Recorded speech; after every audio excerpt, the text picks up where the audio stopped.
જય માતાજી મિત્રો, સુપ્રભાત, ગુડ મોર્નિંગ। આજે ગુરુવાર અને મિત્રો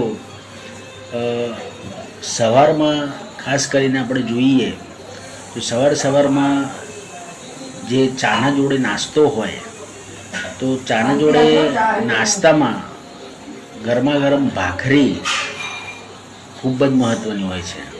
તમે ટોસ્ટ ખાઓ, ખારી ખાઓ, ચવાણું ખાઓ, બિસ્કિટ ખાઓ, પણ એ બધી જ વસ્તુઓને સાઈડમાં મૂકીને સવારે ચા અને ભાખરી જે તમે ખાઓ છો તો એ ખૂબ જ સરસ હોય છે।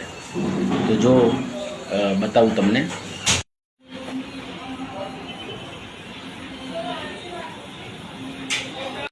જોયું મિત્રો, તો આવી જાઓ તમે પણ મસ્ત સવારમાં ચા અને ભાખરી ખાવા।